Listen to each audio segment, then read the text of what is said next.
નમસ્કાર મિત્રો, હું દક્ષા ભરત સોની સાહિત્ય જગત ગદ્ય પદ્ય સર્જનમાં મારી રચના રજૂ કરું છું.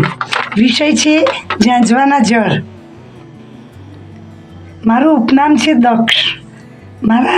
મારી રચનાનું શીર્ષક છે પ્રભુ દર્શન.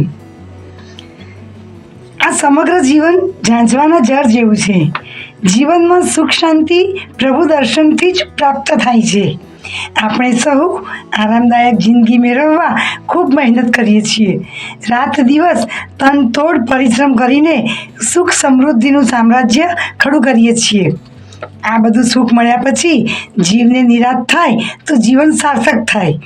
દુર્લભ માનવ દેહ મળ્યો છે, પણ જીવનો સ્વભાવ લોભ લાલચમાં ખૂબ રહે છે. આ બધી સમૃદ્ધિને પચાવી સંતોષથી જીવન વ્યતીત કરવું જોઈએ. આ બધું સુખ તો નાશવંત જ છે, ઝાંઝવાના જળ જેવું છે. પ્રભુ ભજન અને સત્સંગ એ જ સાચું સુખ છે. જીવનમાં પ્રભુ દર્શન કરવા દુનિયાવી જંજાળ છોડી મનને આધ્યાત્મિક માર્ગે આગળ વધારવા કટિબદ્ધ થવું જોઈએ. સંસારના તમામ સુખો આભાસી જ હોય છે. કથા વાર્તા, કીર્તન, સ્તવન, સ્તુતિ મનને પરમ આનંદ આપે છે. આ સુખ શાશ્વત રહે છે અને મનને શાંતિ પ્રદાન કરે છે.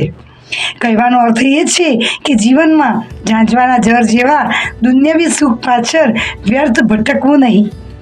ઈષ્ટદેવના સ્મરણમાં લીન રહી મનુષ્ય જન્મ ગુજરો કરવા પ્રભુ શક્તિ આપે, એ જ પ્રભુ ચરણોમાં પ્રાર્થના. હું દક્ષા ભરત સોની બાહેંધરી આપું છું કે આ મારી રચના સ્વરચિત અને અપ્રકાશિત છે. જય સ્વામિનારાયણ. નમસ્કાર.